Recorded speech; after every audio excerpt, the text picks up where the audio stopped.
encuentra en su magisterio, pues los diferentes aspectos en la formación de la vida consagrada. Por ejemplo, Paulo VI empezó a escribir, ¿verdad?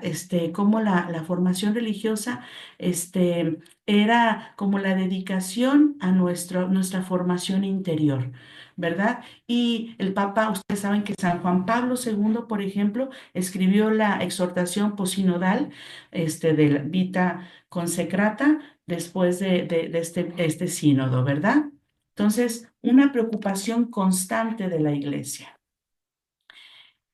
Antes de esto, por favor, quiero que revisen y me digan cuáles son los documentos más recurrentes que nos ponen en el capítulo 5 a que confrontemos. ¿Cuáles son los documentos más recurrentes? Y por favor, alguien que abra el micrófono y nos diga.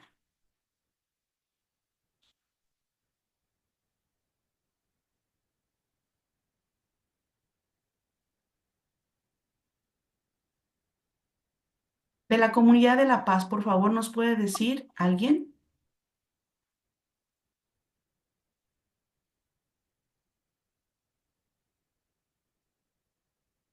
Y se va preparando también la Comunidad de Mérida, por favor, y Tulancingo. ¿La Paz ya tiene un documento?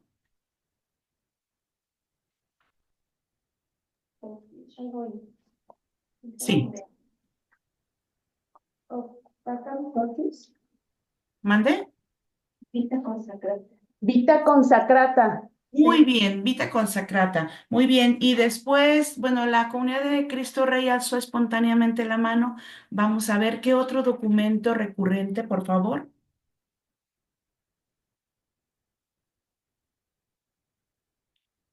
¿Se alzaron la mano? Sí, Sí. madre, las cartas de nuestro padre fundador. Muy bien. ¿Y del magisterio de la iglesia, qué documentos? La comunidad a la que le pedí, por favor, del magisterio. El código Las de derecho. orientaciones sobre la formación en los institutos religiosos. Muy bien, OFIR, muy bien, muy bien. Y por ahí dijeron el Código de Derecho Canónico, ¿verdad? También.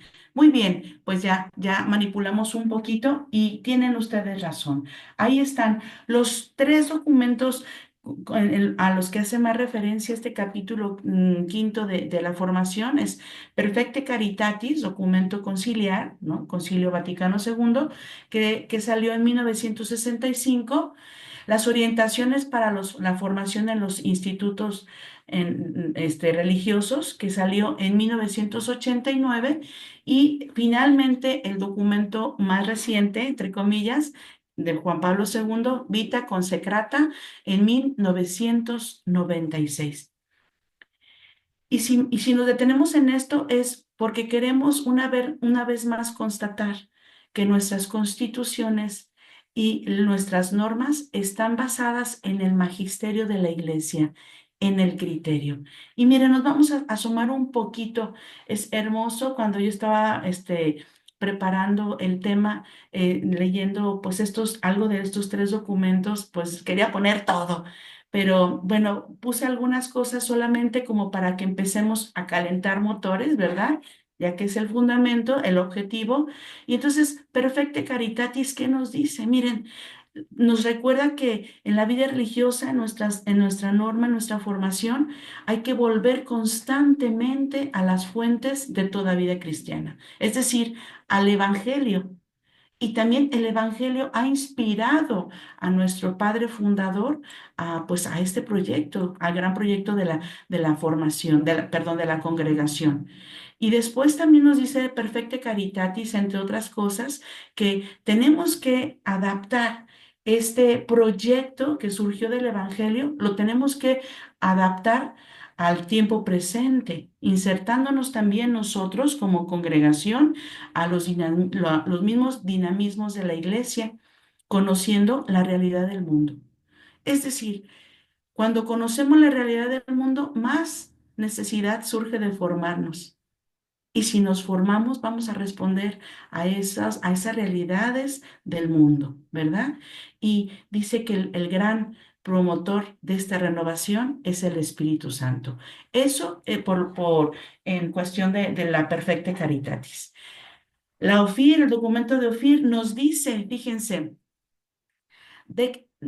textualmente las constituciones así lo ponen. La renovación adecuada de los institutos religiosos depende principalmente de la formación de sus miembros. Eso lo tenemos en el artículo tal cual. Pero fíjense bien lo que dice también.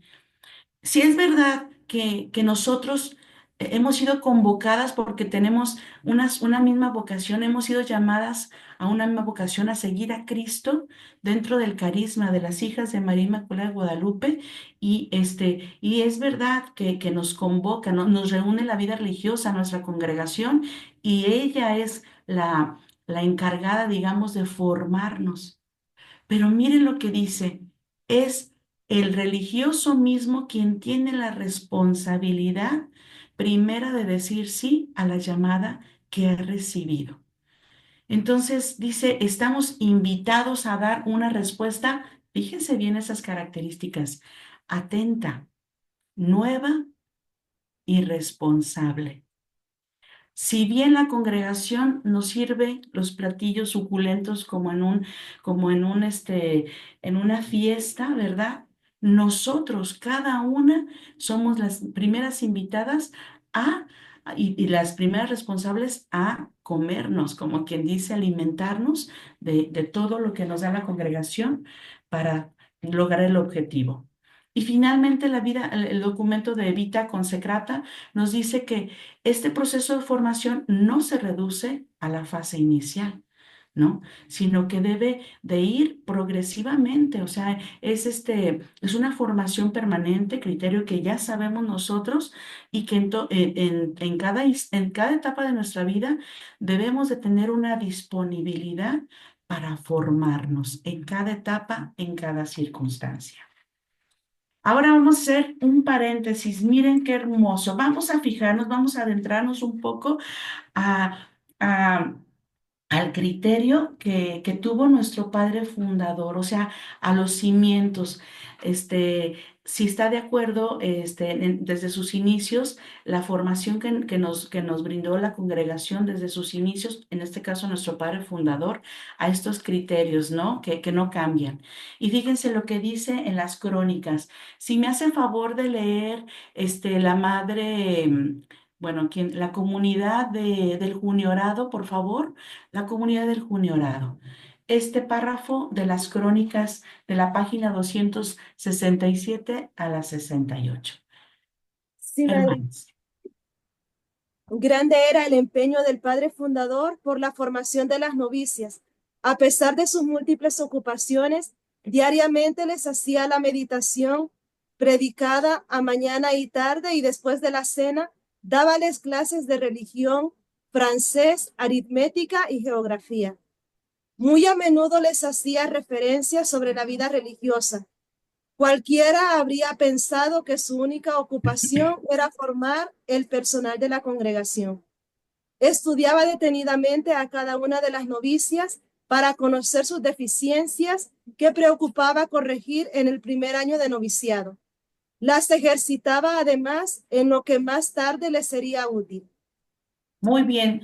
Abro el micrófono para que dos hermanas o tres madres nos digan qué les parece, qué nos deja entrever, solamente un párrafo de la crónica. ¿Cómo era?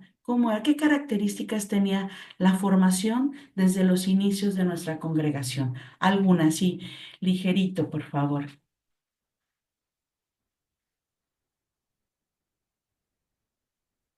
¿Cómo era esta formación? ¿Qué buscaba?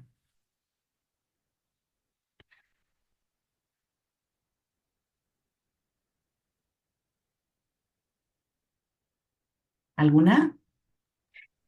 Madre, Sí. dice que pareciera que tenía la única ocupación, formar y formar integralmente a la persona para que atendiera todas las necesidades. Integralmente, ¿verdad? Fíjense, O sea, les predicaba, les daba clases de aritmética, geografía, luego también les estudiaba su carácter, ¿no? Y ¿sí? y las ejercitaba además en lo que más tarde serían útiles. Muy bien, muy bien. ¿Alguna más o pasamos a la? Muy bien. Gracias a mi comunidad de Cristo Rey, del gobierno de Cristo Rey. Adelante. Bueno, nosotros también vemos la importancia, que en primer término estaba que nuestro padre les hacía la meditación, o sea, como parte primaria de la formación, la oración diaria y el contacto con nuestro Señor.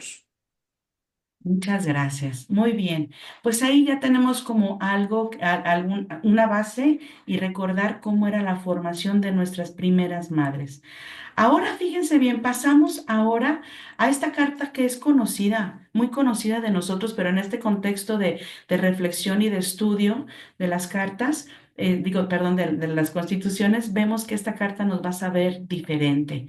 Fíjense bien, es la carta en la página 229 y dice nuestro padre que le escribe a la maestra de novicias, ¿no? Dice, él considera en esta carta, dice, considero una gran misión la tarea de la formación.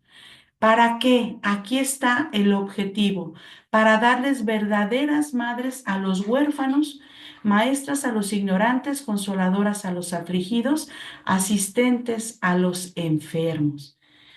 Y bueno, es verdad que esta carta la escribió a la maestra de novicias, pero cuando yo estaba preparando esto decía, realmente, si nos ponemos a pensar, si fuera para nosotros una gran misión la tarea de nuestra formación, para dar, de acuerdo a la formación que recibimos, para que yo sea una verdadera madre de los huérfanos, una verdadera maestra de los ignorantes, una verdadera consoladora de los afligidos y una verdadera asistente de los enfermos. Una gran misión, la tarea de formarnos. Después dice nuestro Padre, formarlas para que de cada novicia, de cada aspirante, postulante, novicia, juniora y hermana, me entregues una perfecta hija de María Inmaculada.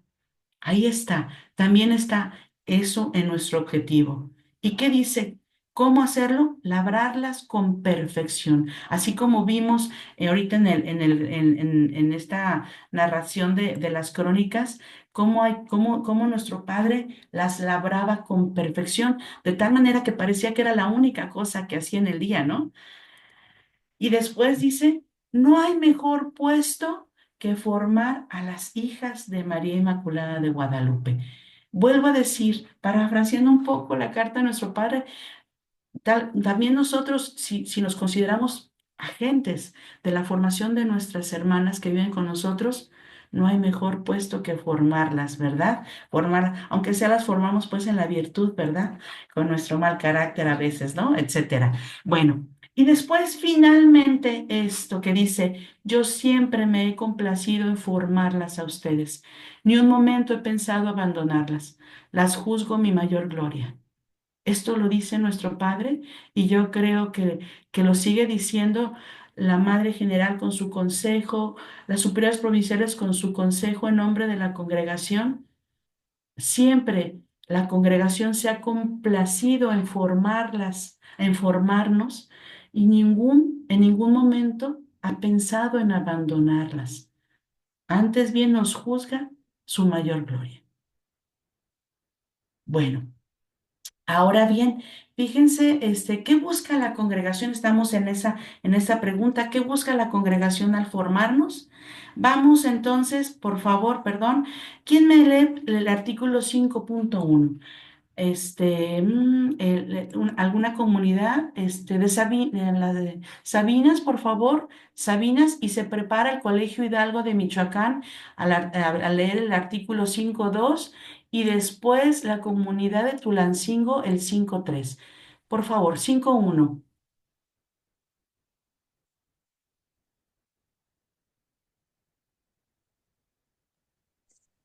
Sabinas, Dice así, sí. objetivo de la formación. El objetivo de la formación es llegar a ser verdaderas religiosas, hijas de María Inmaculada de Guadalupe, tal como nuestro Padre Fundador nos quería. Para lograrlo, hemos de trabajar durante toda la vida por alcanzar la transformación en Cristo, que nos haga actuar solo por la gloria del Padre y por amor a María Inmaculada de Guadalupe, pues ella es el alma de nuestra congregación, y por adquirir todos los elementos que nos permitan servir mejor a nuestros hermanos en los ministerios propios. En el fondo, gracias Rosita. En el fondo, ¿qué busca la congregación al formarnos? Nos lo dice el artículo 5.1, la transformación, que logremos la transformación en Cristo desde nuestra identidad de hijas de María Inmaculada de Guadalupe. Artículo 5.2, por favor, ¿quién sigue? La formación de los miembros de la congregación es de suma importancia. De ella depende en gran parte la renovación y adaptación continua del instituto. La Iglesia nos exhorta a esforzarnos en perfeccionar durante toda la vida nuestra cultura espiritual, doctrinal, pastoral, técnica y profesional. Nuestro Padre Fundador nos dice: siendo la instrucción religiosa el fin principal y de mayor importancia en la congregación, jamás durante la vida abandonarán el estudio. Esta formación debe realizarse gradualmente desde las primeras etapas y prolongarse en una formación permanente. Gracias, Paulina. ¿Qué busca la congregación? Que busca la adaptación continua, la renovación continua de la congregación. Finalmente, el 5.3, por favor, Tulancingo. Sí, madre. 5.3. Las etapas de la formación están destinadas a lograr metas sucesivas que nos conducen a la vivencia definitiva de nuestra vocación. Desde el principio de este proceso, estamos consagradas a Dios y hemos de vivir consciente y plenamente en cada una de las etapas la entrega que hicimos al Señor.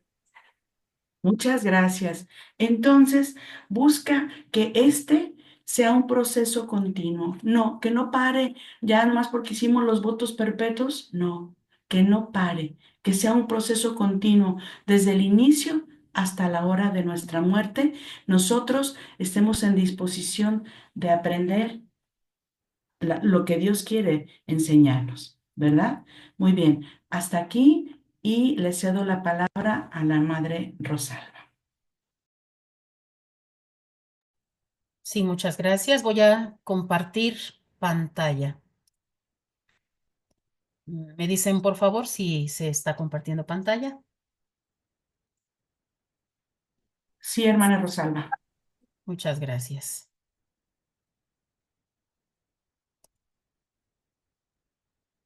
Perfecto. Bueno, con esta introducción tan acertada que nos prepara para seguir profundizando en este capítulo, vamos a continuar. No piensen que vamos a ir leyendo artículo por artículo porque no alcanzaríamos en toda la noche. Hay elementos que son comunes a todos los artículos y vamos a poder avanzar de manera rápida, ¿verdad? Pero por lo pronto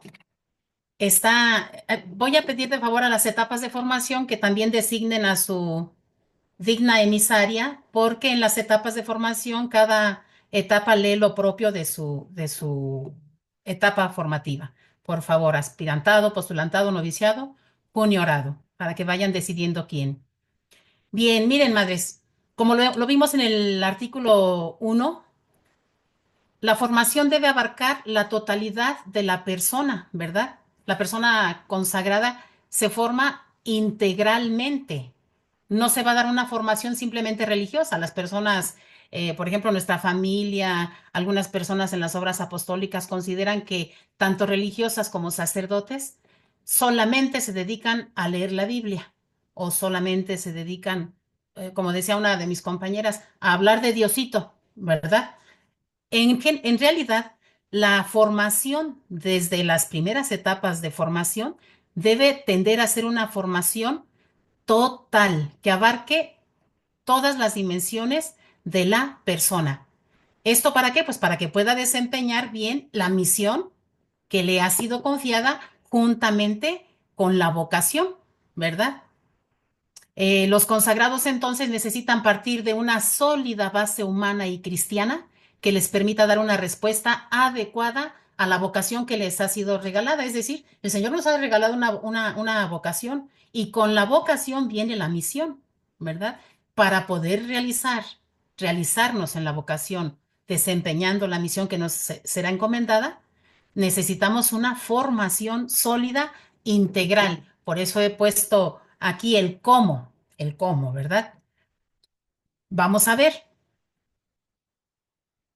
Em, la formación humana y espiritual, humana cristiana, es importantísima en la formación de los consagrados, ¿verdad?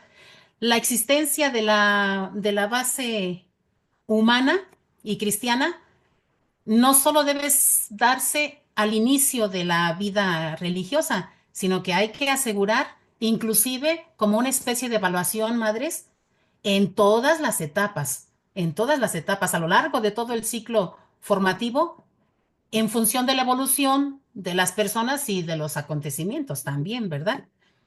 Em, es tan delicada esta formación, madres, que inclusive dándose a lo largo de los días, de los meses, un proceso de formación, si se da cuenta la formadora, el equipo formativo, que una hermana no alcanza a desarrollar todos los elementos necesarios para vivir este estilo de vida y por el contrario trata de llevar una vida alterna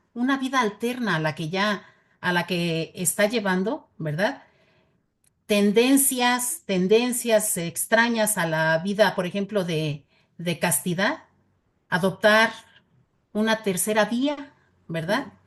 Se le debe hacer entender que este no es su lugar.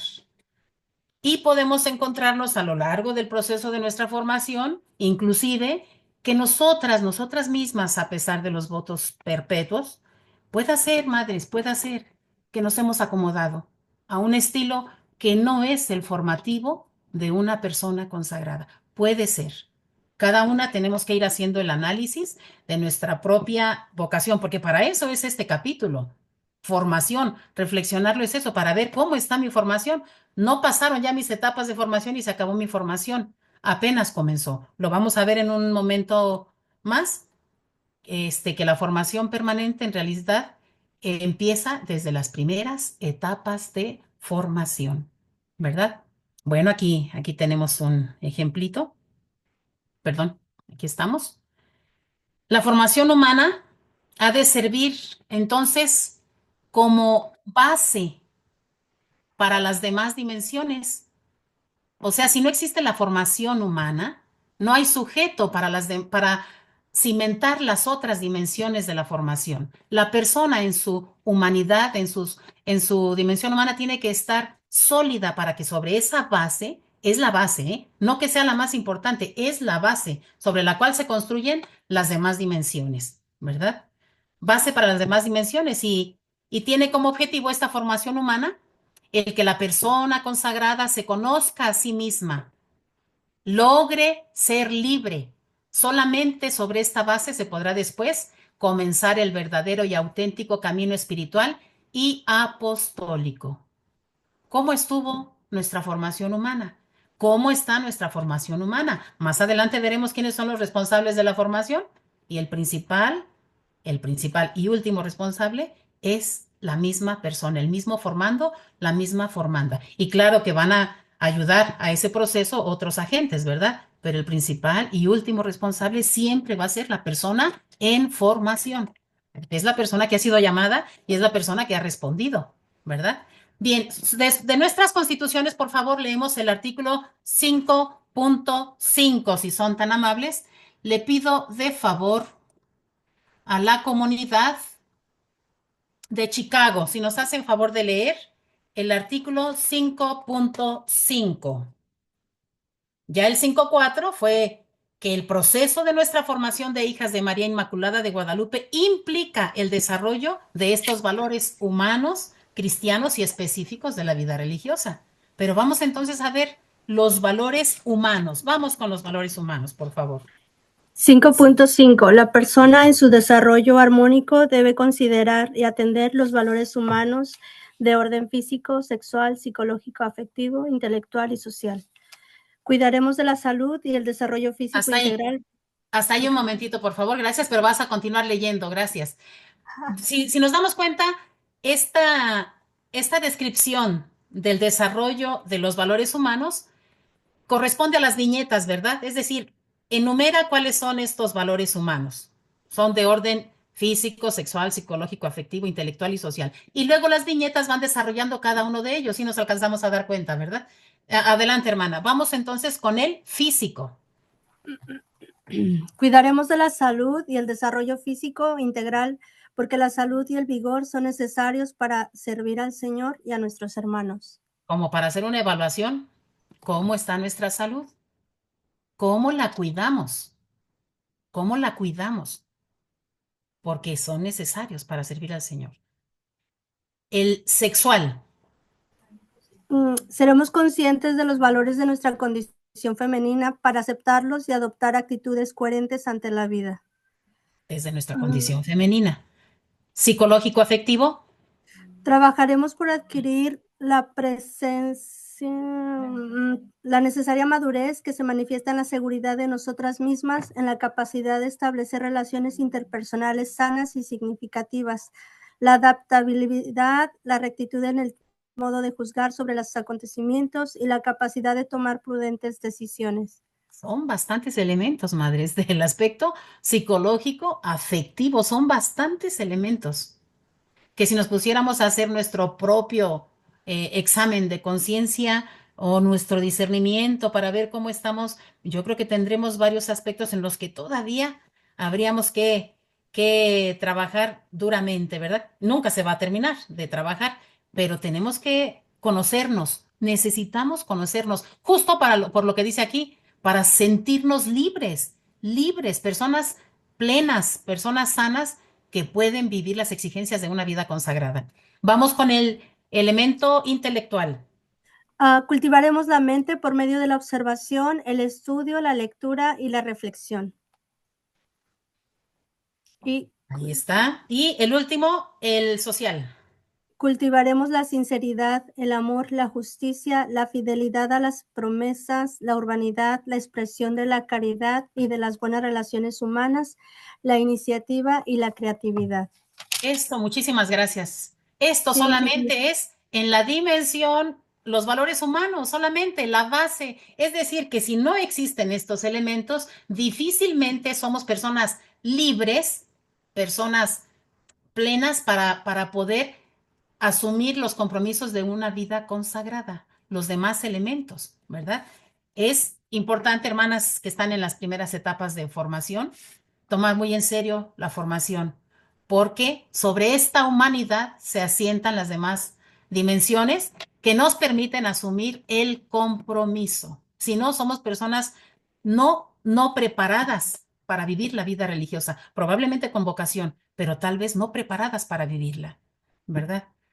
Y las demás tenemos el compromiso de seguir creciendo en estas dimensiones, seguirlas cultivando, ¿verdad? En cuanto a la dimensión espiritual, pues estamos tomando, si se fijan ahí, hay unas referencias PI, DC, BC, y hay algunas otras, ¿verdad? También está DIVXBA. Estos documentos, como ustedes ya lo saben, PI, si ustedes buscan en el internet PI, les va a llevar al documento de OFIR, Orientaciones para la Formación en los Institutos Religiosos, ¿verdad? Pero ordinariamente con mucha frecuencia se escribe así, PI, Potissimum Institutioni. Y el otro documento que tenemos aquí, DICSPA, que antes era con C, porque era congregación, ahora es dicasterio. Dicasterio para los institutos de vida consagrada y sociedades de vida apostólica. Y este otro, Es Dimensión Contemplativa de la Vida Consagrada, este que tenemos aquí, DCVC, ¿verdad? Son documentos del magisterio que abonan a la formación religiosa. Bueno, pues a pesar de este documento, por ejemplo, de Potissimo Institutioni, eh, insiste en la dimensión cultural e intelectual de la formación porque nos habla de esta dimensión. Sin embargo, la dimensión espiritual sigue siendo la prioritaria. La humana fue la base, pero la formación espiritual es prioritaria, ¿verdad? La formación religiosa en las diferentes fases, sea que le llamemos inicial, sea que le llamemos permanente, el objetivo principal es sumergir a los religiosos en la experiencia de Dios, ayudarles a perfeccionar esta experiencia progresivamente en la propia vida, ¿verdad? A ver, vamos a verlo en el artículo 5.6 y le vamos a pedir de favor a la comunidad, a una hermana en especial. Hermana Patti, Alejandra, ¿nos haces favor, Botello? Por favor, 5.6. Ahora vamos a ver los valores cristianos. A ver qué nos exigen los valores cristianos. Cultivaremos los valores cristianos por medio del estudio del mensaje salvífico y de la experiencia viva de la fe que ilumine la inteligencia y mueva la voluntad a un mayor amor a Jesucristo, a María y a la Iglesia. Muchas gracias. Y luego ya nos va desarrollando también, va explicitando cómo se va a hacer ese estudio del mensaje salvífico, cómo eh, eh, este, avivar la experiencia de la fe, cómo se ilumina la inteligencia, cómo mover la voluntad a un mayor amor a Jesucristo, a María y a la Iglesia. Y lo va especificando, ¿verdad? Lo leemos, por favor, la comunidad del Antonio L. Rodríguez, si son tan amables. Los puntos de los valores cristianos. ¿Cómo se va a realizar esto? Cultivar los valores cristianos. Sí, madre, gracias. Gracias. Esforzarnos por conocer y amar con profundidad la palabra de Dios, alimento y vigor para el cristiano, fundamento de la fe y fuente limpia y perenne de la vida espiritual. Siguiente. Daremos solidez a nuestra formación religiosa asimilando la doctrina del magisterio, de la tradición y conociendo la riqueza teológica de los padres y doctores de la Iglesia. Sí. Promoveremos el desarrollo de nuestra vida de hijas de Dios en el encuentro con Cristo, por los sacramentos y la liturgia, especialmente por la Eucaristía. Penetraremos en el sentido profundo del sacerdocio de Cristo, del que participamos por nuestro bautismo. Aprenderemos a vivir el misterio pascual y a dar gloria a Dios, colaborando en la edificación de la comunidad eclesial. Sí, adelante. Pondremos empeño en prepararnos para la evangelización y la catequesis y poder así realizar nuestra misión específica.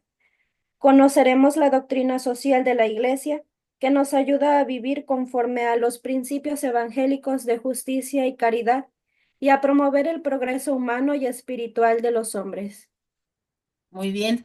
Gracias. Y nos podemos preguntar, gracias, hermana Consuelo, y nos podemos preguntar, ¿y cuándo vamos a hacer eso?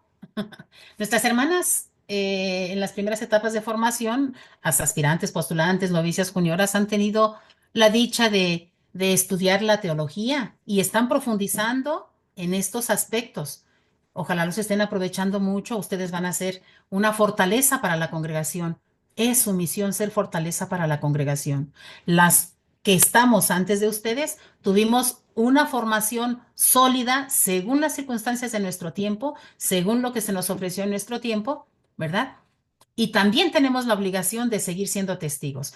Y como quiera que sea, nuestro Padre Fundador nos dice, jamás durante la vida abandonarán el estudio, ¿verdad? En Casa San José hay algunas de las madres que vienen aquí de vez en cuando a pedir un libro que necesitan porque querían leer sobre los votos, ¿verdad? O se interesan en las reuniones que tenemos a nivel diocesano por comprar tal o cual libro que están vendiendo ahí. Qué bonita actitud de seguir perfeccionando durante toda la vida la preparación doctrinal, ¿verdad? Para poder cumplir correctamente la misión que nos ha sido confiada, ¿verdad? Bueno, muy bien, pues seguimos adelante, seguimos adelante. Un aspecto relevante dentro de la dimensión religiosa de las personas consagradas es el conocimiento y la identificación con el propio carisma. Es otro aspecto de la formación, ¿verdad? Identificación con el propio carisma. O sea, si por formación, como ya se ha dicho, se entiende el proponer una forma como norma de vida, el carisma es justamente esa norma específica, ¿no? Con la que la persona es llamada a identificarse. El carisma de esta forma da a la persona consagrada su sentido de identidad y de pertenencia. A ver, vamos a ver el artículo el artículo 5.7 de nuestras constituciones. Porque hermanas, la formación en los valores específicos de la vida religiosa exige de cada miembro el estudio asiduo del espíritu del instituto al que pertenecemos, ¿verdad? Ese espíritu que nos fue heredado y de su historia y su misión, con el fin de mejorar así la asimilación personal y comunitaria, porque no es intimismo, no es individualismo, crecemos como congregación, cada una desde la riqueza propia. Entonces vamos a ver a la comunidad de miembros si nos hace favor de dar lectura al artículo 5.7. Estos artículos son muy, muy, muy importantes, por eso no nos los vamos a brincar ni de chiste, ¿verdad? Adelante. Para ser verdaderas religiosas debemos cultivar los valores característicos de la vida consagrada. Seremos conscientes de que nuestra vida consagrada nos exige una entrega total a Dios, amado sobre todas las cosas, que implica seguir a Cristo en el género de vida que tomó al venir al mundo y que abrazó también su Madre Santísima. Es necesario que nos formemos sólidamente en la oración, que es el medio privilegiado para llegar al grado de intimidad y de relación con Dios que exige nuestra consagración religiosa y que además es ayuda y sostén de nuestra debilidad. Velad y orad para que no caigáis en tentación. El espíritu está pronto, pero la carne es débil. Sí. Aprenderemos teórica y prácticamente durante el tiempo de formación el significado y las exigencias de los consejos evangélicos de castidad, pobreza y obediencia, para vivirlos por amor a Cristo casto, pobre y obediente, al servicio del reino de Dios como medio eficaz para conseguir la perfección de la caridad. Nos ejercitaremos con alegría y madurez en la vivencia continua de la comunión fraterna, en la vida comunitaria, de acuerdo con las palabras de nuestro Señor. Amaos los unos a los otros. En esto conocerán todos que sois mis discípulos. Tomaremos en cuenta la enseñanza de nuestro Padre Fundador. En una comunidad es indispensable el cumplimiento del precepto evangélico de ayudarse a llevar la carga mutuamente. Seremos conscientes de que el espíritu y la misión característicos de la congregación de Hijas de María Inmaculada de Guadalupe son elementos esenciales de nuestra vida consagrada y de que los viviremos no como iniciativa particular, sino como miembros de la comunidad a la que pertenecemos y en la cual encontramos apoyo para el trabajo personal. Trataremos de llevar a la vida las palabras de nuestro Padre Fundador. Embébanse bien en el espíritu de la congregación, a fin de que sean hijas de ella por puro amor y lleguen a ser verdaderas madres de los huérfanos, maestras de los ignorantes, consoladoras de los afligidos y asistentes de los enfermos. Durante las etapas de formación inicial, procuraremos conocer teórica y experimentalmente, en cuanto sea posible, los ministerios propios de la congregación. Muy bien, muchísimas gracias, hermana Tere. Pues como podemos darnos cuenta, entre más leemos, más nos damos cuenta del compromiso que tenemos al haber asumido la consagración de nuestra vida, ¿verdad? Al haber asumido esta consagración que el Señor hace de nosotros. En este caso de los valores específicos de la vida consagrada lo podemos resumir así. El primer punto, ser conscientes de la exigencia de esta vida consagrada. Segundo, formarnos sólidamente en la oración. Tercero, aprender el significado y las exigencias de los consejos evangélicos. El cuarto, vivir este estilo de vida consagrada en una vida comunitaria sana, con relaciones interpersonales significativas, ayudándonos a llevar la carga mutuamente como nos lo indica nuestro Padre Fundador, como nos lo recomienda, ¿verdad? Y asimilar el espíritu y la misión propios de nuestra congregación, embebernos bien en este espíritu. Si vamos haciendo un examen de conciencia, madres, tanto las chiquitas como las grandes, ¿cómo estamos en todos estos aspectos? Alguna vez en las primeras etapas de formación lo escuchamos y lo estudiamos muy concienzudamente. Esta es la otra ocasión en que con tanta profundidad a lo mejor lo estemos haciendo, ¿verdad? Aunque se nos recomienda orar con las constituciones, reflexionar, orar con ellas, hacer discernimiento comunitario, pero un discernimiento sólido que nos lleve al compromiso, ¿verdad? Bien, esta parte, madres, vamos a participar. Algunas compartiendo a través del micrófono, abren su micrófono. Otras compartiendo a través del chat. Las invito a que nos movilicemos para que no nos tardemos mucho. Se pueden acercar las que tengan la facilidad de enviar en el chat. De estos puntos, madres, de estos puntos que llevamos, cotidianidad de la existencia. Si la progresiva asimilación de los sentimientos del Señor, que es de las que nos habla los documentos del magisterio, si esta asimilación la dejáramos solo para unos momentos puntuales de nuestro día o de nuestra vida, ¿verdad? Habríamos fallado, madres, en los requisitos fundamentales de nuestra vida y de nuestra vocación. Porque no es que hoy voy a aprender a hablar con el Señor en la clase de Biblia. Hoy voy a aprender a ser fraterna en el discernimiento comunitario. Mañana, dentro de 2 meses, voy a aprender qué significa ser casita sagrada porque tenemos un taller, el taller de Betania. ¿Y los demás tiempos de nuestra vida para qué son? Entonces, justo a esto nos invitan estos documentos del magisterio, a hacer de nuestra vida una formación permanente. ¿Desde cuándo? Desde las primeras etapas de formación. La vida consagrada no es en sí misma sino un largo proceso formativo. Más aún, es un proceso que nunca termina. Cada congregación tiene su propia ratio institutionis, es decir, su proyecto de formación, ¿verdad? Inspirado en el carisma institucional, en el cual se presenta de manera clara y dinámica el camino a seguir para asimilar plenamente la espiritualidad del propio instituto. Y es lo que tenemos nosotras. La congregación cuenta con un plan de formación, ¿verdad? Cuenta con un plan de formación que se renueva, inclusive se está renovando para adaptarse a las exigencias, a las nuevas exigencias de la juventud que llega a nuestra institución, ¿verdad? Queriendo descubrir su vocación desde nuestro carisma, ¿verdad?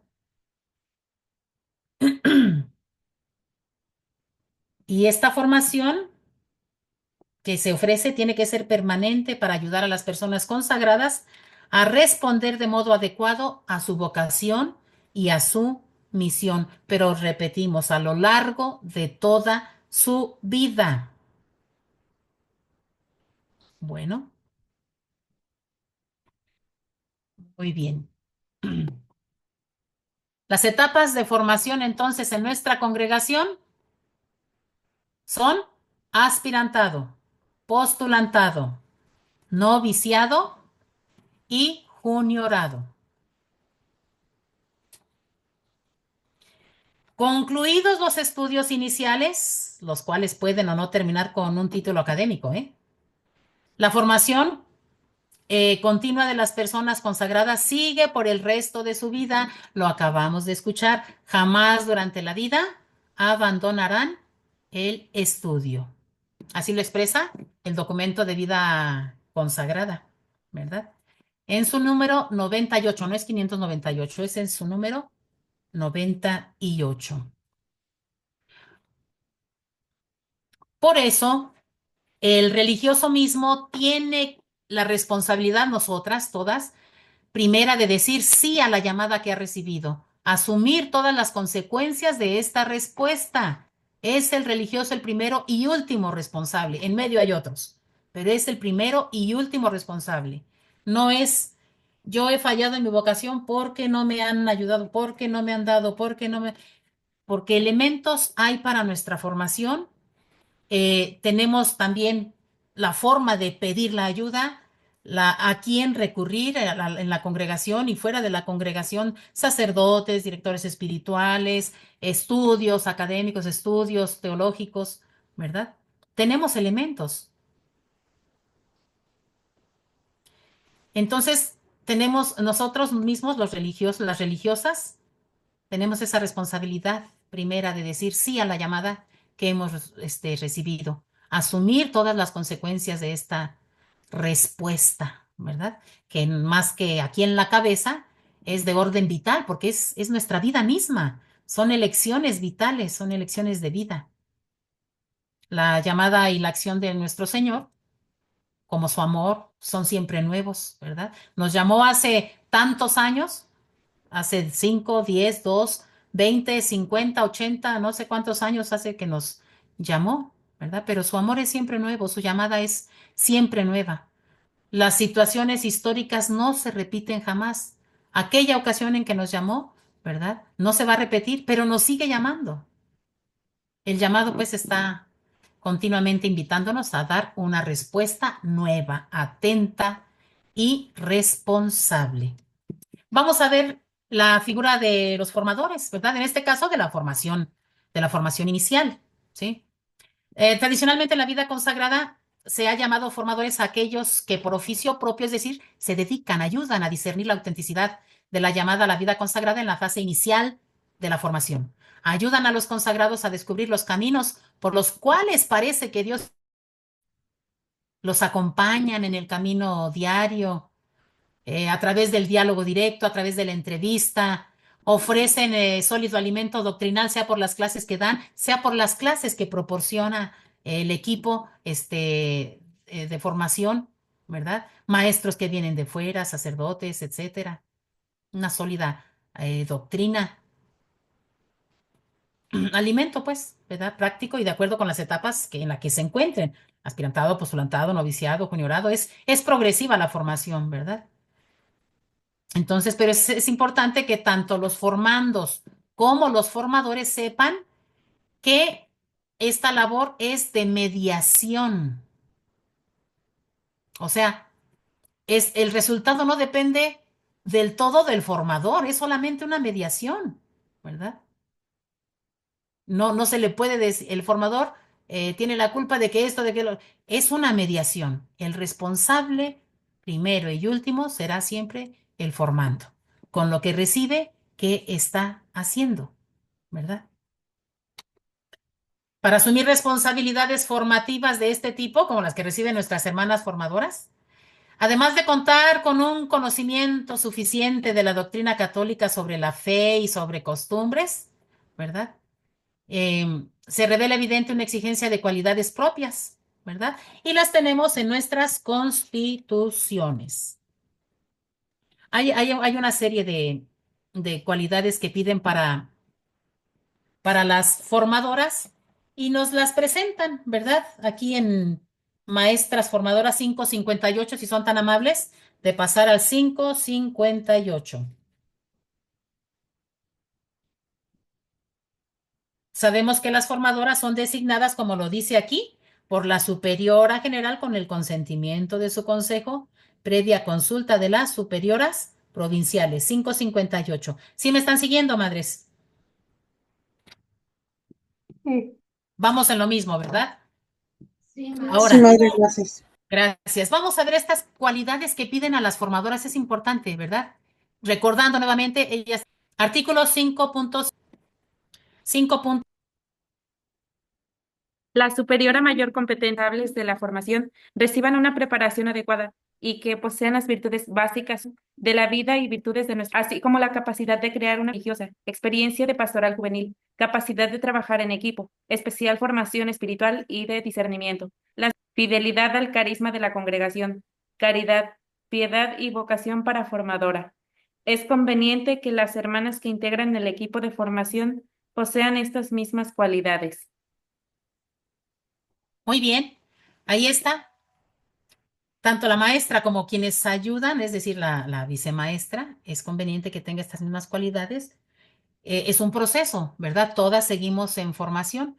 Esto es lo que nuestra congregación ofrece y pide y se ha tratado de que así se cumpla, ¿verdad? Entonces, ya vistas estas características, vistas que están aquí en nuestras constituciones y dan certeza y seguridad a los procesos de formación, vamos a pasar ahora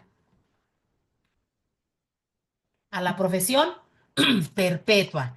Tuvimos que regresar un poquitito porque si estamos viendo etapas de formación,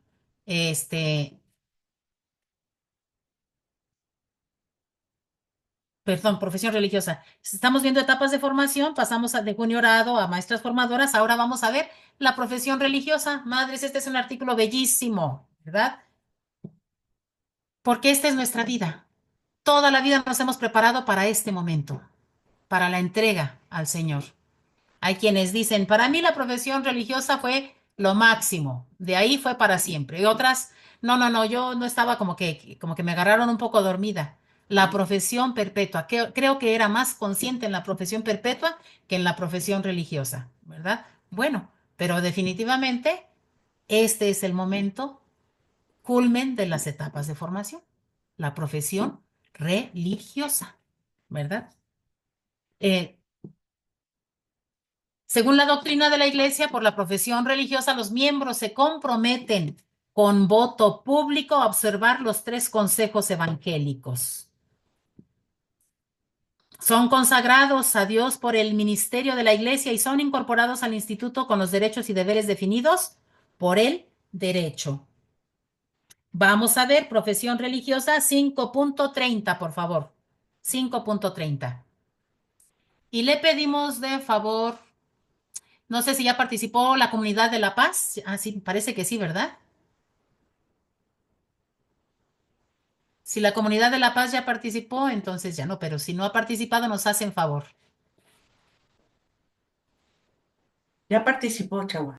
Gracias. Comunidad de Monclova, nos hace favor de leer el artículo 5.30 de la profesión religiosa.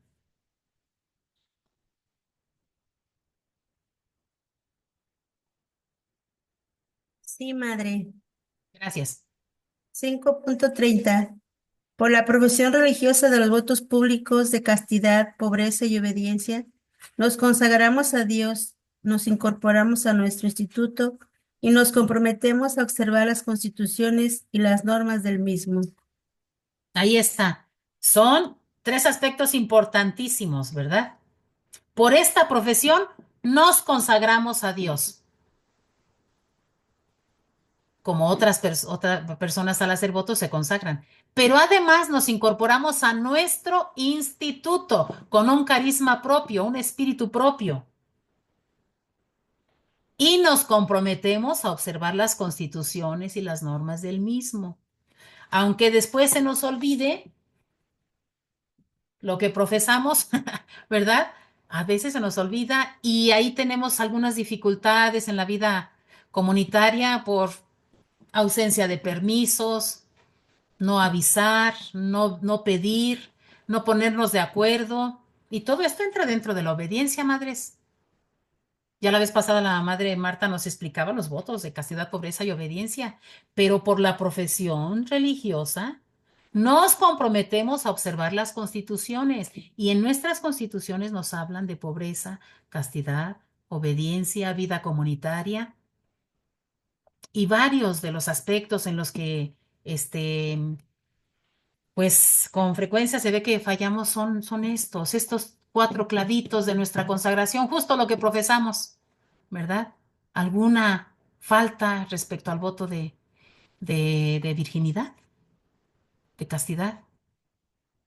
En la pobreza, ¿cómo andamos? Exigiendo tal vez lo que yo voluntariamente dejé. ¿Qué testimonio doy de esa pobreza? La obediencia, adhesión a los superiores, permisos, avisar, sanamente confrontar, discernir juntas. A eso nos comprometimos, a observar las constituciones. Y las constituciones, todo lo que tienen, tan solo lo que llevamos ahorita de 1, 2, 3, 4 y este capítulo quinto. Nos comprometimos a observar las constituciones y las normas del instituto. No es opcional, no es opcional. A eso nos comprometimos, incluso con voto. No una promesa simple, con voto. Dice en el capítulo quinto, 15, las constituciones no obligan bajo pena de pecado, exceptuadas aquellas cosas que vayan contra la materia de los votos. Pues ahí está, ahí está. Si hay desobediencia, hay una falta grave. Falté al voto de castidad, hay una falta grave.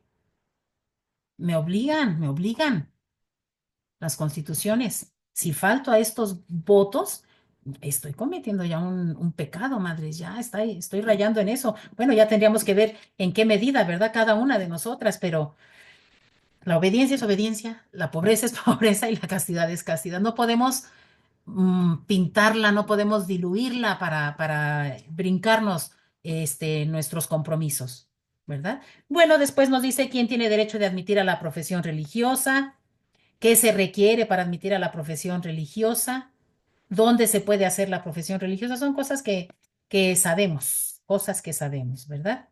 La renovación de los votos temporales, eh, pues las hermanas que conscientes del compromiso que asumieron y felices por haberse comprometido con el Señor y sabiendo que el Señor no les quita su llamado, ¿verdad?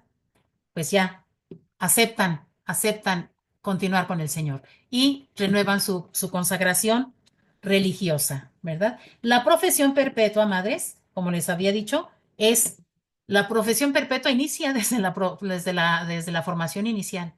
Es desde que comenzamos nuestras primeras etapas de formación. No es después de la profesión religiosa, desde las primeras etapas de formación. ¿Sí? Las religiosas pueden solicitar la profesión perpetua desde el 5.º año de votos temporales, cumpliendo el 9.º. Si no deciden hacerla, queda desligada de su compromiso de vida religiosa. Las que hemos aceptado, aquí estamos y el Señor no nos quita su llamada, ¿verdad? El hábito religioso, pasamos por favor al hábito religioso, 553, madres. 553.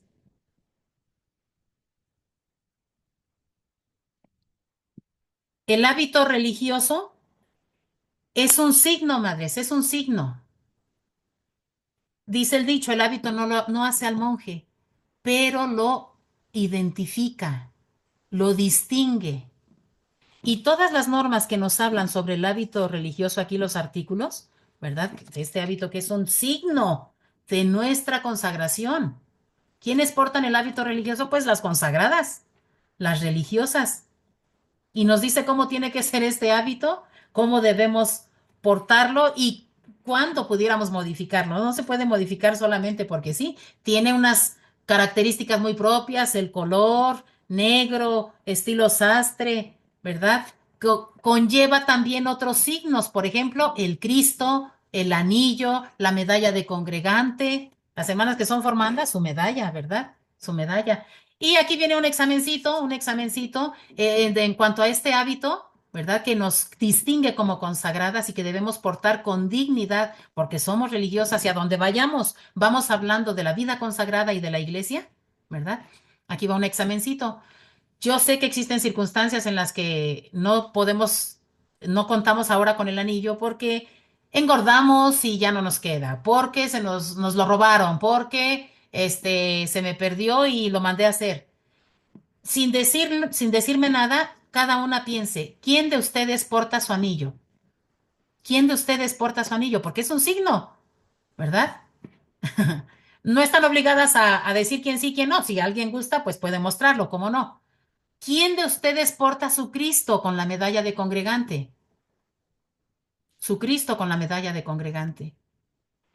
Lo repito, es probable que les robaron el anillo, porque sí ha sucedido. Es probable que ya no nos quede porque subimos de peso o porque encogió el anillo, por lo que sea, ¿verdad? Ya no nos queda y lo mandamos a hacer, por eso no lo traemos. Pero si no hay ninguna de esas circunstancias, ¿por qué no traigo mi Cristo? Yo he sabido de quien no lo trae y de quien no trae el anillo. ¿Por qué no traigo mi Cristo? ¿Por qué no traigo mi anillo? Son signos pequeños, ¿verdad? Que hablan de nuestra identidad. Signos pequeños que hablan de la identidad y de nuestro ser y de nuestra convicción y felicidad de lo que somos. No podemos cambiar estos aspectos que están en constituciones. Aquí están. No los podemos cambiar solo porque sí, ni tratar de modificarlos para nuestra conveniencia. La observancia de las presentes constituciones, ¿verdad? Nos ayuda, es un camino seguro de santificación. Camino seguro. ¿Qué significa lo contrario? Pues que estamos caminando con incerteza, ¿verdad? Con incertidumbre. Bueno, madres, pues se puede profundizar muchísimo más en los domingos, en los días de retiro, en los discernimientos, en los tiempos de oración se puede seguir profundizando. Dejo a la hermana Sandra, que va a concluir. Muchas gracias. Adelante, hermana Sandra. Gracias. Sí, pues ahora vamos a terminar con la pregunta, ¿dónde se dará, si ya después de todo lo que dijimos, dónde se da la formación permanente? ¿Me puedes decir, por ejemplo, hermana Eloísa, ¿dónde te formas? ¿Tú dónde te formas, hermana Eloísa? Pues en la vida diaria con las diferentes